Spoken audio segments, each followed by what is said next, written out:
FM 89.1, Radio Universidad. 7 minutos de las 3 de la tarde, arrancamos una nueva hora aquí en Radio Universidad y vamos a arrancar esta hora un poco serios, me parece que es la palabra correcta, poco serios, y empezar a prestar un poquito atención a la información, ¿no? A lo que en realidad sucede. Vamos a hablar de un tema que está generando mucha controversia, que está generando muchas críticas, que está generando hasta desesperación, podría decir, y también una ola de noticias falsas alrededor de estas horas, que tiene que ver con los presos. De hecho, nos mandaron ya mensajes al 153 88 50 89 1, que es nuestro WhatsApp. Nos enviaron imágenes, ¿no? de fotos de personas que están indignadas, que quieren salir a las calles, que están buscando hacer cacerolazos, ¿puede ser? Sí, hay un cacerolazo convocado para mañana a las 20 para oponerse a la liberación de presos de las cárceles. Recordemos que fueron hasta acá 753 presos en las cárceles bonaerenses y más de 200 de las federales, los que gozan de esta libertad. Bueno, pero para poder entender un poquito más sobre qué está pasando, qué es lo que están reclamando, qué es lo que sucedió, bueno, hace poquito con el tema de la cárcel de Devoto, estos presos que tomaron la cárcel, sí, en modo de protesta para exigir derechos porque las condiciones higiénicas no estaban dadas y estaban denunciando que había casos de coronavirus dentro de la cárcel. Sí, ¿a quién alcanza también ¿A quién alcanza? Bueno, todas estas preguntas las vamos a hablar ahora. Ahora mismo con una de las integrantes de la Coordinadora contra la Represión Policial e Institucional, esto es la CORREPI, ¿sí? María del Carmen Verdú, nos atiende para hablar de este tema. ¿Cómo te va, María del Carmen? Camila y Gastón, ¿cómo andás? ¿Qué tal? ¿Cómo les va? Buenas tardes. Bien, gracias por atendernos, gracias. No, por favor, gracias a ustedes por el espacio. Bueno, a ver, ¿cómo estás viendo esta situación de lo que ocurrió? Bueno, como disparador en Devoto, ¿no? El día viernes con el motín, pero lo que también a partir de esto se generó, ¿no? La liberación de algunos detenidos, el malestar de algún sector de la sociedad por esto que se está manifestando. ¿Cómo lo estás viendo vos y cómo lo ve la CORREPI particularmente?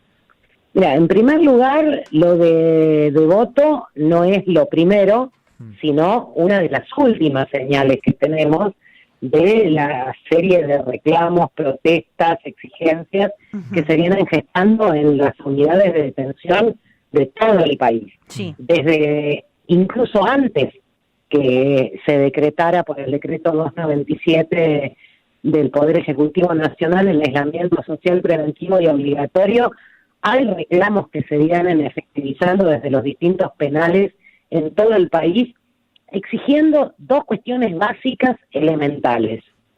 Por un lado, la provisión de elementos para la higiene, para la limpieza y alimentos y medicamentos ante la suspensión de las visitas que fue planteada por los propios internos para evitar cualquier tipo de contaminación, de transmisión del virus a partir de la presencia de familiares en las visitas y que de esa manera hace más de un mes y medio que vienen suspendidas, con lo cual dejan los internos, los presos, de tener esa asistencia material que es la que cotidianamente garantiza su existencia tras los muros.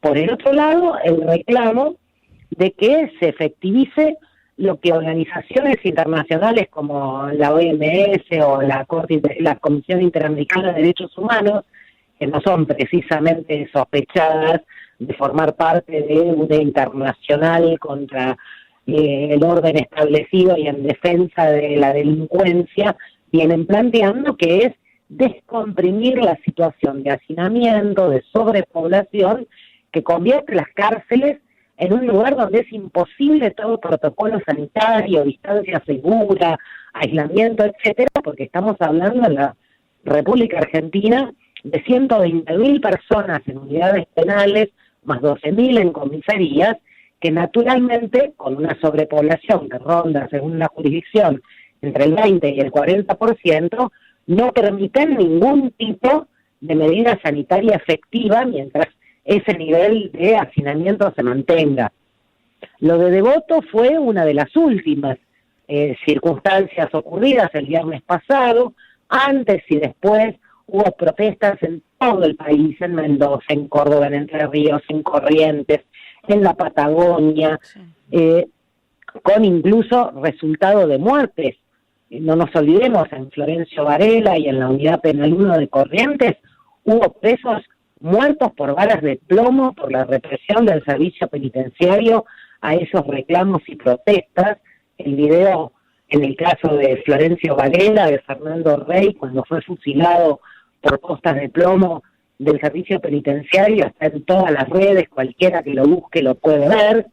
Lo mismo ocurrió en Corrientes, y además hay una cantidad de muertes que han ocurrido, son una docena en total, entre cárceles y comisarías, en toda esta situación de emergencia que llega a niveles verdaderamente preocupantes. Estamos hablando de personas que están condenadas en el 50% de los casos, o un poquito más, a penas de prisión. El resto son personas que están cumpliendo prisiones preventivas, es decir, una suerte de pena anticipada, porque técnicamente son inocentes, que lo que están planteando es: no estamos condenadas a muerte, y que la actual situación convierte en una verdadera condena a muerte. Vos fíjate que en la mayoría de los penales donde ya se ha constatado que ha ingresado el COVID-19, el virus entró de la mano de los empleados del servicio penitenciario, que no cumplieron protocolos básicos sanitarios para evitar ese contagio.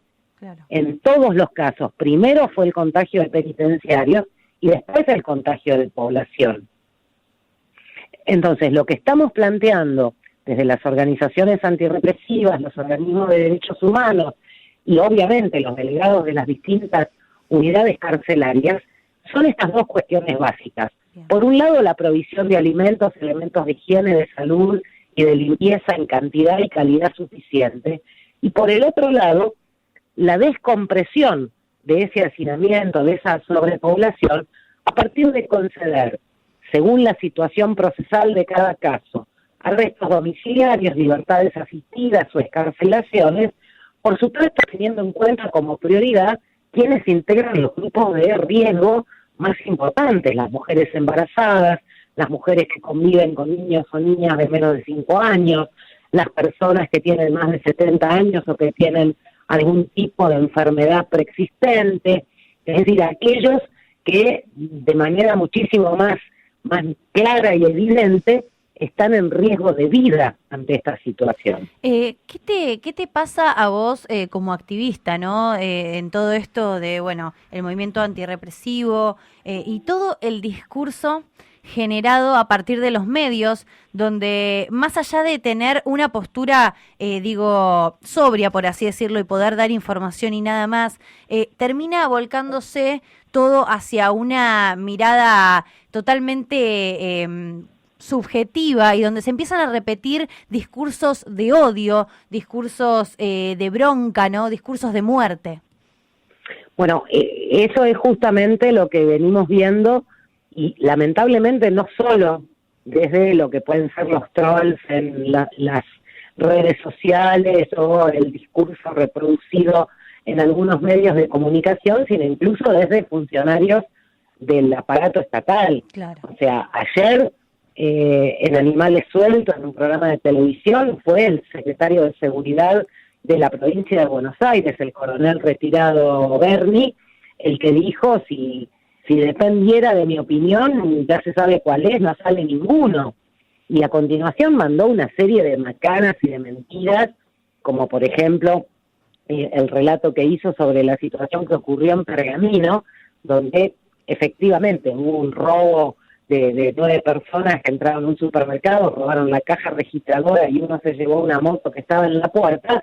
En 5 minutos estaban los 9 detenidos, indagados, detenidos, y el juzgado tomó las medidas que correspondían, y que de ninguna manera responden a una situación que tenga que ver con lo que Berni planteó, plagado de falacias, plagado absolutamente de verdades a medias, y sobre todas las cosas de tergiversaciones y de generalizaciones absolutas. O esta diputada o senadora provincial de Juntos por el Cambio en la provincia de Buenos Aires, que salió a plantear que los presos liberados son futuras patrullas que amenazan jueces y los largan para tomar tu capital, expropiar empresas y nacionalizarlas, etcétera. Una locura total y absoluta. Acá el tema es muy simple. En 1999, en Argentina había 34.000 personas presas en todo el país. Ujú. En 2014, esa cifra se había más que duplicado y ya eran 70.000. Hoy estamos hablando de 120.000, más los 12.000 aproximadamente que hay en comisarías y otros lugares de detención no carcelarios. Esto representa un índice de carcelación que supera la media de toda la región, de toda América Latina. Es una media altísima.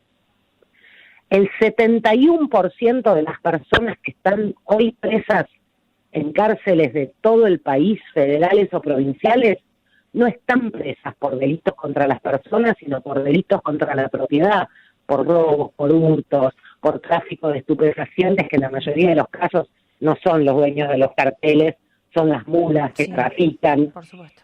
y que en más de un 50% de los casos no tienen condena.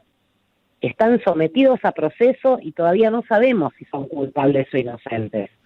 Entonces, con los recursos tecnológicos que tenemos hoy, hacer una especie de triage como el que hacen los médicos en los hospitales en caso de catástrofes, es muy simple para poder identificar, por un lado, grupos de riesgo, por el otro lado, aquellas personas que procesalmente están en condiciones de acceder a beneficios que pueden ser la excarcelación, pueden ser el arresto domiciliario, puede ser la libertad asistida, según la situación de cada uno y cada una.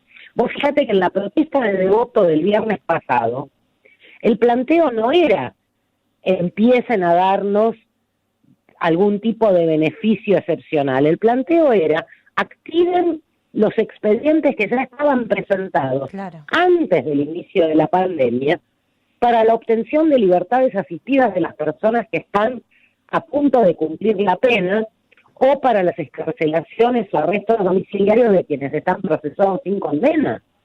Por supuesto.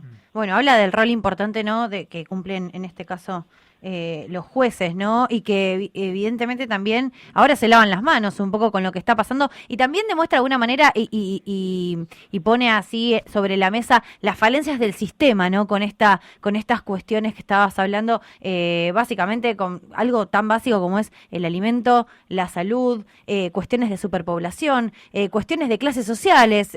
Terminamos también hablando un poco de esto también cuando hablamos de población carcelaria, terminamos hablando de cuestiones de discriminación y también del papel que, bueno, ahora toma la Organización Mundial de la Salud, que viene a hablar, hace poquito vos repetías, que sacó un comunicado respecto a lo que hay que hacer respecto a las cárceles, porque esto no es un suceso que está pasando aquí en Argentina, sino que es algo que está ocurriendo a nivel mundial.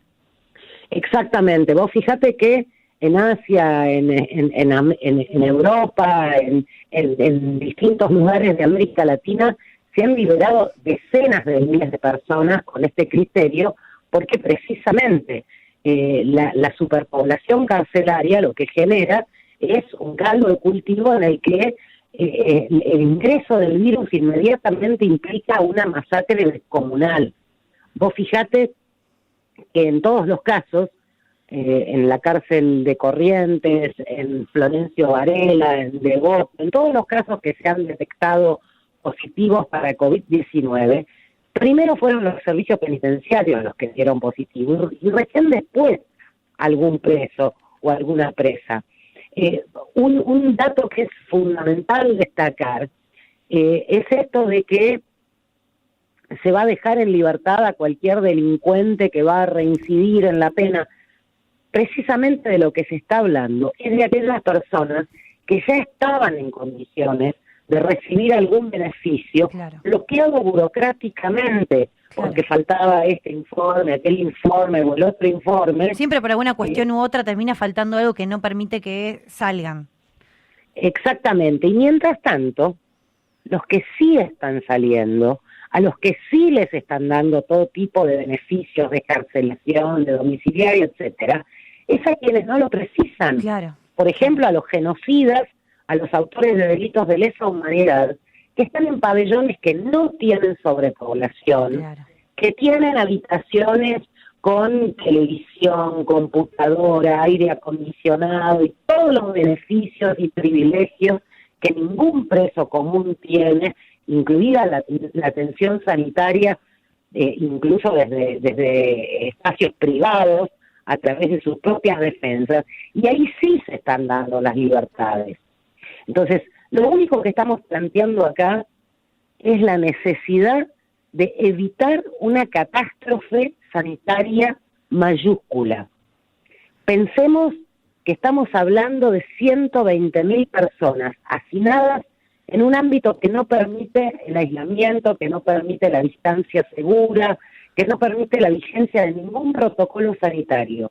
Si vos no descomprimís eso, estás decretando la muerte de personas que en el peor de los casos están condenadas a una pena de prisión, no a la pena de muerte. Y que, insisto, en el 50% de los casos ni siquiera están condenadas. Sí, estamos hablando de una condena a muerte del modernismo, podríamos decir. Exactamente.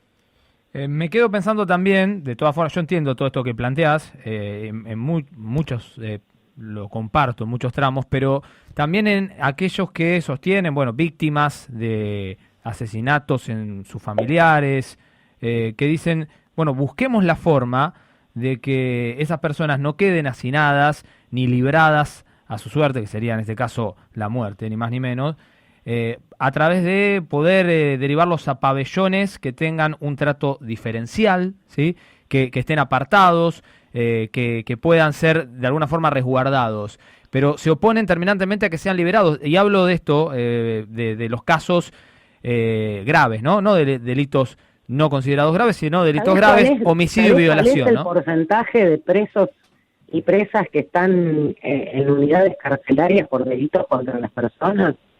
Por homicidios, es menos del 20%. Claro. Uh-huh. Bueno, pero a ese porcentaje, así sea menos del 20%. Nadie está hablando de genocidas, de represores, de homicidas, de violadores, de femicidas. Uh-huh. Estamos hablando de todo el resto. Sí, por eso, no poner todos en la misma bolsa, pero digo que... Si tenés un 80% que no entra en esa categoría, ¿cuál es la discusión? Uh-huh. Por eso, pero digo, a esa categoría, así sea un porcentaje menor, que está bien, lo que se pide es que no sean liberados. Es porque que creo que ni siquiera está algunos han sido liberados. No, creo que ahí donde, perdón, no, yo me meto, pero creo que ahí es donde está circulando la mala información, ¿no? Esto de difundir que todos los presos son lo mismo, que todos van a poder ser liberados, que todos van a gozar de ese beneficio. Creo que ahí está un poco lo que nosotros hablábamos, ¿no? sobre la mala información. ¿Vos qué pensás? Sí, es que tenés absoluta razón en lo que estás diciendo.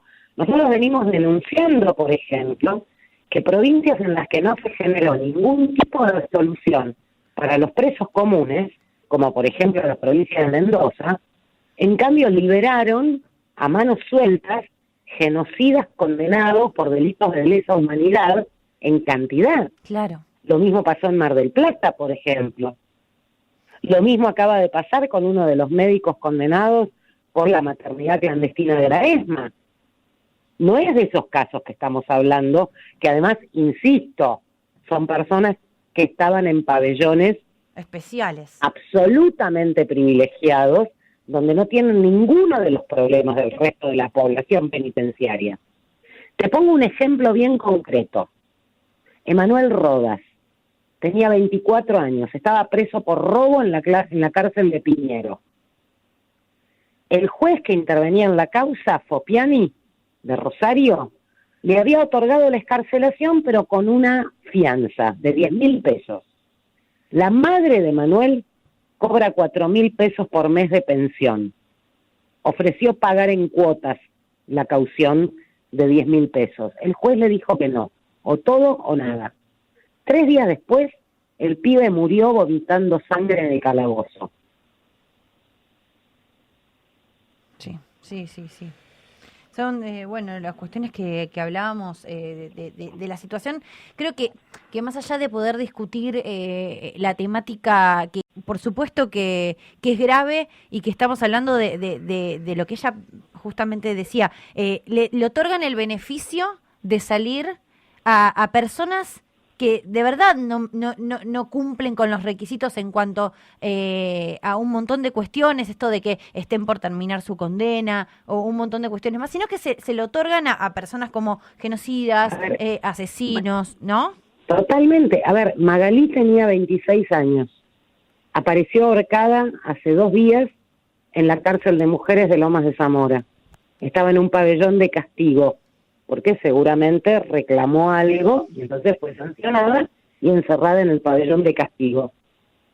Ya tenía presentados los papeles y estaba en trámite su expediente para las salidas transitorias, para la concesión de la libertad asistida, porque le faltaban meses para cumplir su condena. Y hoy está muerta.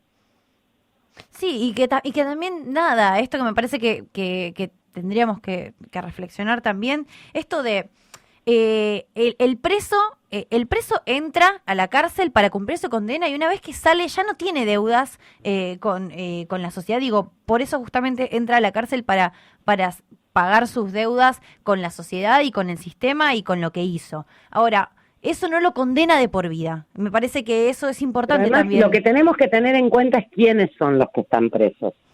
A ver, el 1 de octubre del año pasado en la ciudad de Buenos Aires, absolutamente todos y todas pudimos ver el video de los 3 policías de la ciudad que fusilaron en el piso reducido a Claudio Romano, el remisero de Villa Crespo. Esos 3 policías, que apenas termine la feria judicial extraordinaria, van a ir a juicio por homicidios doblemente calificados, es decir, con expectativa de prisión perpetua, no solo están en libertad, sino que siguen trabajando en la policía de la ciudad, porque no han sido exonerados. Entonces, ¿por qué esas personas tienen que estar en libertad y mientras tanto el que robó una bicicleta está preso? Sí, bueno, esto es lo que hablamos sobre cuestiones de Estamos clases hablando sociales, de un sistema ¿no? penal absolutamente clasista. Claro. Vos fíjate que la Cámara de Casación Penal de la provincia de Buenos Aires, hace más de una semana, determinó que había una cantidad de personas, más de 2.000, que debían ser inmediatamente escarceladas en la provincia de Buenos Aires. ¿Qué hicieron los tribunales inferiores? Nada. Claro, nada. Sí, eso, bueno, es un poco lo que está sucediendo. Bueno, recién salió, estuve leyendo en Telam, ¿no? Que aclaran que los detenidos por delitos graves están excluidos de la prisión domiciliaria. Y me parece que, bueno, a veces es un poco repetitivo, pero es necesario a veces tener. Claro, es obvio. Yo coincido con vos en que es obvio, pero creo que a veces. No es el mensaje que se claro, se baja, que abunda. Entonces, no es el mensaje que abunda. Y eso es lo más grave, creo yo, de todo esto que está sucediendo, porque el tema de las cárceles y de los presos siempre es un tema de controversia, siempre es un tema de discusión, siempre nos encontramos con discursos terribles y me parece que es importante informar bien sobre qué es lo que está sucediendo respecto a las cárceles, ¿no? Y vos mismas decías, no tiene que ver ahora con el coronavirus, que esta situación que vienen trayendo de años y años, que se ve agravado por la presencia de este virus, sino que son reclamos que vienen de hace muchísimo tiempo y donde el sistema y también los gobernantes, también voy a decirlo, miran para otro lado respecto a lo que está sucediendo en cuestiones carcelarias. Bueno, no te quepa la menor duda de eso. La emergencia sanitaria y la emergencia poblacional en las cárceles de todo el país, tanto provinciales como federales, existe desde mucho antes que la pandemia. Lo que pasa es que la pandemia lo lleva a un nivel extremo, porque ahora ya estamos hablando de vida o muerte. Y donde estas cuestiones higiénicas agravan la situación. Pero por supuesto, Vos fijate un caso casi testigo. El día de la protesta de voto, todos vimos el Víctor caer cuando estaba trepando al techo, bueno, se fracturó la pierna, lo trasladaron al Hospital Fernández. Por una cuestión de urgencia del protocolo sanitario, le hicieron el hisopado para COVID-19 antes de ingresar al hospital. Sí, Dio positivo. claro. ¿Cuántos más hay en Devoto que ya son positivos? ¿Por qué no se están haciendo test masivos a toda la población penitenciaria, empezando con prioridad por las unidades donde ya hubo casos positivos de miembros del servicio penitenciario, como venimos planteando? ¿Esa posibilidad no se abarajó en algún momento? No se está haciendo. claro, no. No, Por porque eso pareciera siguen lo las más, protestas. pareciera lo más obvio, Por ¿no? eso Porque siguen los reclamos. Claro. Pareciera lo más obvio dentro del discurso, pero porque sería lo más lógico, digo, planteando que hay un caso de coronavirus en una de las unidades carcelarias, bueno, plantear hacerles test masivos a todos para poder, Pero analizar bien la situación. Exactamente, lo mismo pasó con Varela. Vos fijate, la reacción que hubo en la unidad 42 de Varela, donde fue asesinado el pibe Rey, Federico Rey, en el techo del penal, ese video que todos hemos visto, que la autopsia ya constató que fueron proyectiles de plomo de armas penitenciarias. ¿Por qué se produjo? Porque justamente quien está internado en el hospital de Avellaneda positivo para COVID-19 es un preso que estaba primero en la unidad 23 y después pasó a la 42, y de allí la desesperación de esta gente por decir, por favor, testénnos a todos. Claro. Sí, una situación que da para hablar muchísimo. Seguro. No, porque es muy complejo. La verdad es muy complejo. por supuesto. Sabemos que la situación Mira, carcelaria... es complejo, pero a la vez es simple. Estamos hablando de la vida y la muerte. Estamos hablando de gente que te está diciendo, dame de comer, dame lavandina para lavar el piso, dame jabón para lavarme las manos. Hace no mucho, mira, en el año 2018 circularon. Infobae, de hecho, fue quien manifestó cómo estaban las unidades carcelarias de aquí, dos específicamente, que no recuerdo el nombre, de aquí de la provincia de Buenos Aires, que manifestaban estas condiciones inhumanas, estas condiciones no sé, no me entra la palabra para decir lo que eran esas imágenes de cloacas rebalsadas, de baños sucios, de camas inundadas, de colchones en el piso rotos, imaginémonos esa situación. Estamos hablando de un 40% de sobrepoblación en los penales. Claro. Estamos hablando de presos y presas que sobreviven porque las familias les depositan mercadería en cada visita. Sí. Insisto con esto, fueron los propios presos y presas los que consintieron la suspensión de las visitas el 3 de marzo, hace un mes y medio, Sí. para garantizar que no ingresara el virus. El virus ingresó, los únicos que entran y salen son los empleados del servicio penitenciario. Sí. Te agradecemos, María del Carmen, por este rato. Al contrario, gracias. Muchas hasta luego. gracias. Hasta luego. María del Carmen Verdú es integrante de Correpi. Correpi es la coordinadora contra la represión policial e institucional. Sí. Yo digo, es un tema complejo porque desde ya que, insisto, no se puede poner todos a la misma bolsa, pero al mismo tiempo hay que saber diferenciar, ¿no? Por supuesto. Y en ese sentido, la defensora del pueblo, de la Nación, Sí. la Defensoría General de la Nación, Estela Maris Martínez, no es del pueblo, es Defensoría General de la Nación, instó a los abogados a que hagan la petición de la salida de la libertad domiciliaria, la prisión domiciliaria, pero con la aclaración de que tiene que ser en los casos de que los detenidos formen parte de los grupos de riesgo de contagio de coronavirus y que estén condenados a penas leves por delitos no violentos o a punto de cumplir la sentencia. Son tres cosas a tener en cuenta: delitos no violentos, leves, a punto de cumplir la sentencia y con que estén dentro de grupos de riesgo. Si estas tres condiciones se cumplen, entonces se insta Se puede a que los pedir. jueces agilicen Claro. la posibilidad de la prisión domiciliaria. Desde la Universidad Nacional de La Matanza, Radio Universidad FM 89.1. Siempre cerca.